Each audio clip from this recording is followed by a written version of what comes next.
folks. This is Sty North. Well, I didn't know what I should do today. I'm trying to figure out what I should do. You know, spring's coming and you can think of 101 things to do. But you know how I am. I love the outdoors. If I can come up with a reason to be outside, I'm going to. So I decided I'm going to get a jump on our spring trail maintenance. I'm on our main trail out to the out to Camp Wilderness Thriving Fundamentals, and I do know I haven't been down the trail for a couple of months. This trail, I usually take the back trail in, but this trail is the trail that our clients come and go from the parking area, which is a football field away from me down that direction, and then they intersect with this trail right through here, and then we head out through. Yeah, the trail's hard to see this time of year because everything looks the same. But what we've got is like this. I've got timber down across the trail. So I'm using that big old bushcraft knife right there. So I get to use a little power behind it today. I'm going to take it down this trail and I'm going to clear off a bunch of these deadfalls that have fallen across the trail, and I'm going to buckle a bunch of these up into 4 to 6 foot lengths because there's a lot of areas on our trail going into camp that until late spring they hold a lot of moisture. They're not really wetlands or anything of that nature, but they're low hollows here and there that hold a lot of moisture, and they get real muddy. So I'm going to cut up a bunch of material so that we can corduroy some of those areas this spring. And I figured I'd get a jump on that today. And I thought, well, I'll bring you guys along and let's do a video on early spring trail maintenance at Wilderness Thriving Fundamentals. So you all hang with me and we'll get going on this.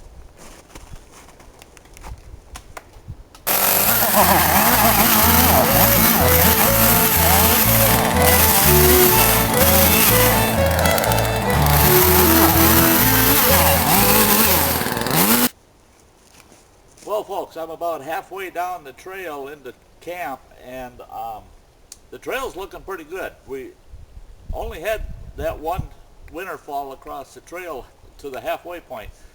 I don't know what we're going to run into farther in as we go, but here's one of those spots that stays wet almost the whole year out. It's late July, early August before this dries up where you can just walk through it. Otherwise, it turns to muck. And clients are wandering off through the woods all around it trying to get around this spot. So to keep people on the trail for going back and forth to camp, I'm going to want to corduroy this. Fortunately, there's a winter fall. Got a good sized popple tree that the snow brought down. So I'm going to buck him up, throw him in a pile here, and have it ready to corduroy this once all the snow's gone. We can get out here, we take a look, and we'll corduroy this for our clients this spring. And then, after I'm done with that, we'll start moving farther up the trail. So let's get going, eh?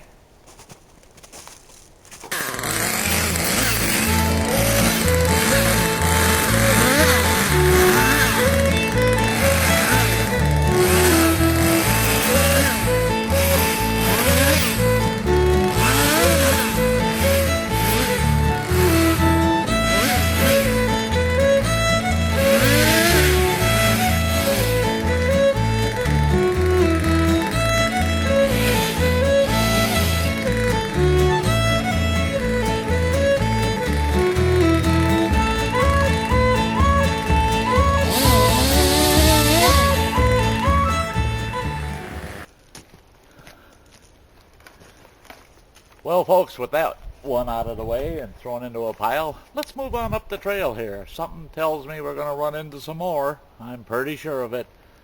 Never have a spring without trees across the trail. So let's get moving.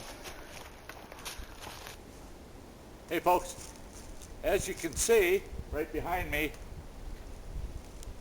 got a big widowmaker there. That widowmaker, if it comes down out of that pine tree, it's going right across the trail. So those are the kind of things that I look for when I come out here and do trail maintenance. It doesn't look like it's going anywhere, but the minute you feel that it's not gonna, you watch, it will. So I don't want a client walking underneath this thing this season and have that thing come down on them. So I got to take that bugger down. And right behind it is another big one that broke off about 6 or 8 feet off the ground. And it's all the way across the trail over there. I'll have to buck him up too. So here we go again. Time to get busy.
So that problem's taken care of. Plus, now we got a whole bunch of camp wood. Clients go through a lot of wood, so it doesn't hurt to have some cut up. They don't have to scrounge quite as much. Plus, a lot of that big stuff I'll save as longwood for winter camps. So there we are. We're going to move on now. We're almost into camp. So we'll see how it looks between here and Heartroot, and it's going pretty good. I expected to find a lot more across the trail. So, okay, let's move down the trail a little bit. Well, folks, here we are at Heartroot. Doesn't look much like Heartroot this time of year, does it?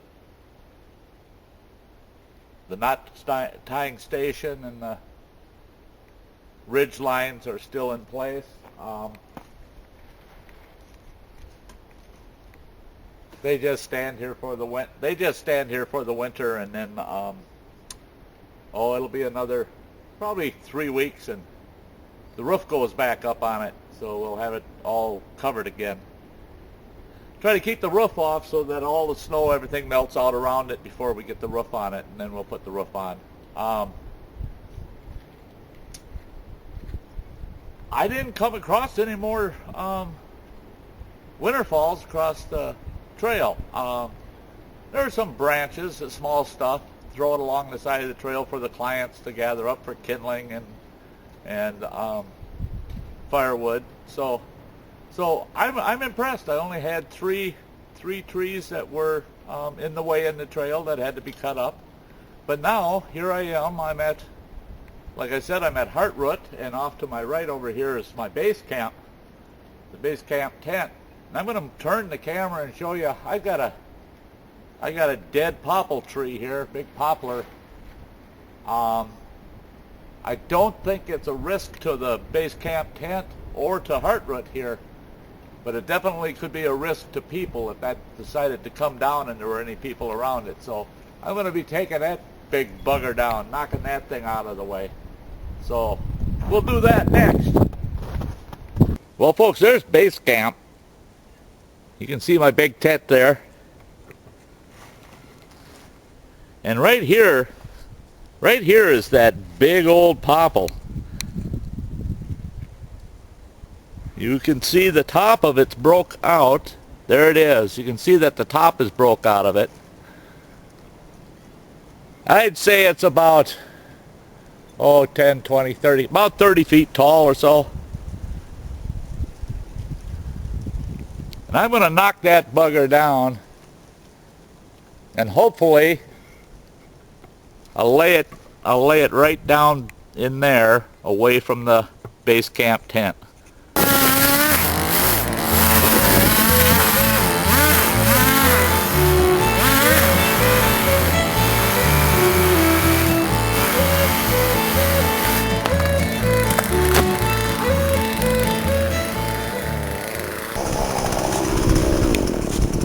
Well, that didn't go so bad. Thing is, now set that down as looking, and right over here I've got another one just like it. So we're going to take that one down too. Well, folks, here's the other one I was talking about. It's not far from base camp. The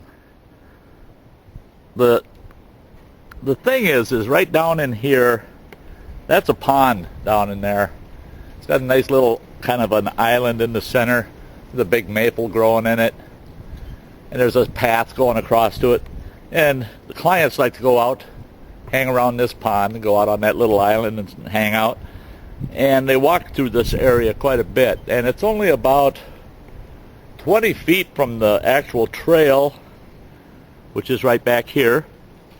And I don't believe that it would fall in the direction of the trail, but if it did, it would definitely reach the trail. So we're definitely going to want to take that thing out of here. Again, it's another one where the top has been knocked out of it. Another one that's probably a good 30 feet plus. So I'm going to have to knock that bugger down too. So let's get at it and knock them down.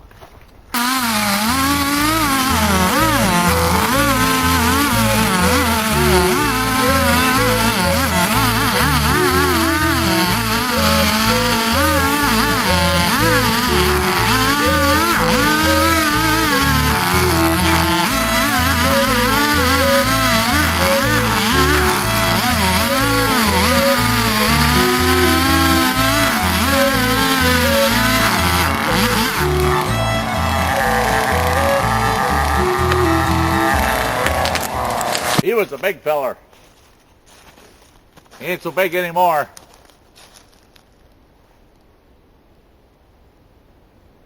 Yeah, we'll probably buck him up and probably buck him into firewood size and split him up for campfires. But we'll do that a little later in the spring. We'll let him lay there for now. So far looking really good out here. We got two of the big hazard trees out of the way. And I think with that, I'm going to take a little coffee break, and I'm going to just check around camp a little bit. But I think that'll be the end of our little bit of trail maintenance right now for today. I want to thank you folks for coming along while I did a little trimming on the trail out to Camp Wilderness Thriving Fundamentals. Really like to see you all come out to camp. So that's it for today, for this video. I might make another one yet today, I don't know. Jim and Rory say hi and they want to see you out here. I'm looking at my video list, and we'll see what comes. The weather looks like it's going to stabilize a little bit. It's in the low 30s right now today. It's supposed to get up to 40 tomorrow, so it's improving again. Spring's coming. There's no getting around it. So we'll see you soon. You all have a nice day.